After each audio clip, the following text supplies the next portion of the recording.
ఆంధ్రప్రదేశ్లో ప్రత్యేక హోదా అంశం మరోసారి రాజకీయ వేదికపై వేడెక్కింది. ప్రత్యేక హోదా కోసం మాట్లాడే ధైర్యం ఉన్న ఎమ్మెల్యేలు, ఎంపీలు రాష్ట్రంలో లేకపోవడం సిగ్గుచేటని రాష్ట్రీయ ప్రజా కాంగ్రెస్ వ్యవస్థాపక అధ్యక్షుడు మేడా శ్రీనివాస్ ఘాటుగా విమర్శించారు. రాజమహేంద్రవరంలోని పార్టీ కార్యాలయంలో జరిగిన వారాంతపు సమావేశంలో ఆయన ఈ వ్యాఖ్యలు చేశారు. ప్రత్యేక హోదా, విభజన హామీల కోసం చట్టసభలో ప్రశ్నించని ప్రజాప్రతినిధుల కంటే విధి శునకాలు మిన్నని ఆయన తీవ్ర వ్యాఖ్యలు చేశారు. ప్రజలు ఎన్నుకున్న నాయకులు బాధ్యత లేకుండా వ్యవహరిస్తున్నారని, వారి వల్ల రాష్ట్ర భవిష్యత్ ప్రమాదంలో పడిందని ఆవేదన చెందారు. ఈ సమావేశానికి పార్టీ సీనియర్ నాయకులు పెండ్యాల కామరాజు అధ్యక్షత వహించగా పలువురు నేతలు, కార్యకర్తలు భారీగా పాల్గొన్నారు. కాంగ్రెస్ వారాంతపు సమావేశానికి విచ్చేసినటువంటి పార్టీ సెక్యులర్స్ అందరికీ నా ప్రత్యేక ధన్యవాదాలు.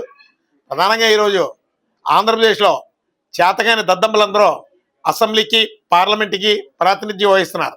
వీళ్ళందరికీ ప్రజలు ఓట్లు వేసి గెలిపించారో లేదంటే ఈవీఎంల్లో గెలిచారో భగవంతుడికి తెలియాలి. ఈరోజు ప్రజలు ప్రతి నియోజకవర్గం నుంచి కూడా ఆర్తనాదాలు వినిపిస్తున్నాయి. ఎందుకంటే వీళ్ళు ఎందుకు గెలిచారు, ఎందుకు నియోజకవర్గానికి నుంచి ప్రాతినిధ్యం వహిస్తున్నారు, వీళ్ళ మూలంగా ఎవరికి ఉపయోగం అర్థం కానటువంటి పరిస్థితుల్లో ఉంది. నెల జీతాలు తీసుకుంటున్నారు. ఎంత దౌర్భాగ్యం అంటే ప్రత్యేక హోదా, విభజన హామీల కోసం గొంతెత్తి పార్లమెంట్లో ప్రశ్నించేటటువంటి దమ్ము లేనటువంటి ఈ పార్లమెంటేరియన్లు చూసి ఇతర రాష్ట్రాల్లో ఉదాహరణలుగా చెప్పుకుంటున్నారు. ఆంధ్ర వాళ్ళు వాళ్ళ ప్రజలనైనా అమ్మేస్తారు, రాష్ట్ర ప్రయోజనాలనైనా అమ్మేస్తారు. కానీ మనం ఐక్యతగా ఉండాలని తమిళనాడు, ఉత్తరప్రదేశ్, బీహార్ లాంటి ఎన్నికల్లో ఎగ్జాంపుల్స్గా చెప్పుకుంటున్నారంటే మనం సిగ్గుపడాల్సినటువంటి విషయం. ఈరోజు ఇక్కడ ఉన్నటువంటి కూటమి సర్కార్ కానీ, అలాగే ప్రతిపక్షంలో ఉన్నటువంటి వాళ్ళు కానీ మొట్టమొదట రాజధాని కోసం మాట్లాడతారు. అలాగే కార్పొరేట్ మీడియా 4 అడుగులు ఎదరకేసి పెద్ద పెద్ద వార్తలు రాస్తుంది. ఏ కళ్ళకు కనపడడం లేదా? ప్రత్యేక హోదా, విభజన హామీలు, ఇలాంటి ప్రమాదమే, ఇలాంటి అన్యాయమే ఇంకో రాష్ట్రంలో జరిగితే ప్రజలు ఊరుకుంటారా? ఎంపీల్ని ఉరికించి కొడతారు. నేపాల్లో, శ్రీలంకలో ఎలాంటి పరిస్థితులు వచ్చినాయో అంతకు 10 రెట్లు అలాంటి పరిస్థితులు వస్తాయి. అందుకని ఈరోజు ఆంధ్రులు చైతన్యవంతం అయ్యి వాళ్ళలో ఒక తిరుగుబాటు స్వభావం పెరిగే వరకు మీరు ఎదురు చూడకండి. ఎంపీలకి ఈ రాష్ట్రం నుంచి తరిమేసేటటువంటి రోజులు వచ్చేస్తాయి. అలాగే కొన్ని కార్పొరేట్ మీడియాల అడ్రస్లు కూడా గల్లంత అయిపోతాయి. ఇక్కడ ఆంధ్రప్రదేశ్లో కేంద్ర ప్రభుత్వం ఘోరాతి ఘోరంగా విషం చిమ్ముతుంది ఆంధ్రప్రదేశ్ భవిష్యత్తు మీద. మీ స్వార్థ ప్రయోజనాల కోసం కొంతమంది రాజకీయ నాయకుల్ని మీ తాకట్టు పెట్టుకొని వాళ్ళకు ఉన్నటువంటి కొన్ని స్కాములు మీరు బ్లాక్మెయిల్ చేసుకుంటూ ఆంధ్రప్రదేశ్ భవిష్యత్తుని సర్వనాశనం చేస్తున్నారు. 12 ఏళ్ళు అయింది రాష్ట్ర విభజన జరిగి. ఈ 12 ఏళ్ళుగా ఒక్క డెవలప్మెంట్ లేదు ఆంధ్రప్రదేశ్లో. అలాగే అప్పులు విపరీతంగా పెరిగిపోతున్నాయి. ఎందుకు పనికిరానటువంటి వార్తలు కొన్ని పత్రికలు, కార్పొరేట్ పత్రికలు రాసి ప్రజల దృష్టి మళ్లిస్తున్నాయి. కానీ ఈరోజు ఆంధ్రప్రదేశ్ భవిష్యత్తు చాలా ప్రమాదకరమైనటువంటి పరిస్థితుల్లో ఉంది. మన బిడ్డల భవిష్యత్తు కానీ, మన భవిష్యత్తు కానీ కాపాడుకోవాలి. ఇక్కడ అవసరం లేనటువంటి ఏదో ఒక అవాస్తవాల్ని ఒక వార్త కింద మళ్లించి నిరంతరం ఆ వార్త వెనకతలా తిరిగేటటువంటి పరిస్థితులకి తీసుకొస్తున్నారు. ఈరోజు గ్యాస్, ఎక్కడో ఇరాన్లో యుద్ధం జరిగితే గ్యాస్ కొరతట, ఎక్కడో ఇరాన్లో యుద్ధం జరిగితే పెట్రోల్ కొరతట, డీజిల్ కొరతట. మనకు చెవులో పువ్వులు పెడుతుంటారు. ఇక్కడ కలెక్టర్లు ఏమయ్యారండి? ఇక్కడ ప్రజాప్రతినిధులు ఏమయ్యారండి? బార్లు బంకుల దగ్గర నించున్నారు. విజిలెన్స్ ఎన్ఫోర్స్మెంట్ ఏమైంది?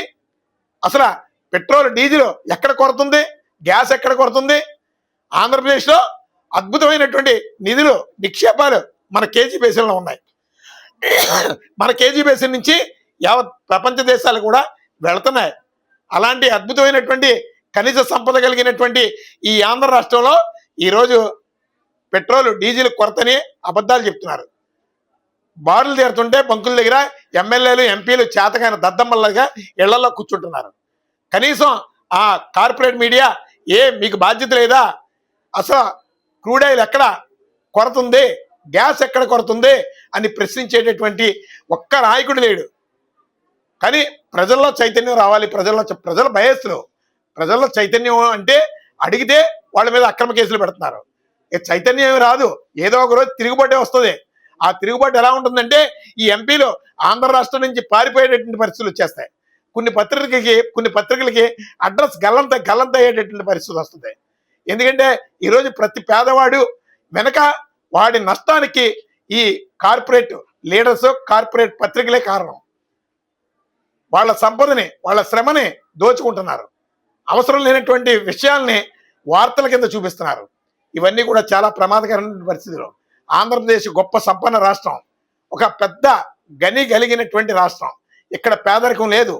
మన రాష్ట్ర సంపద మరో కువైట్, దుబాయ్ కన్నా గొప్ప దేశం లాంటి ఒక సంపద కలిగినటువంటి రాష్ట్రం మనది.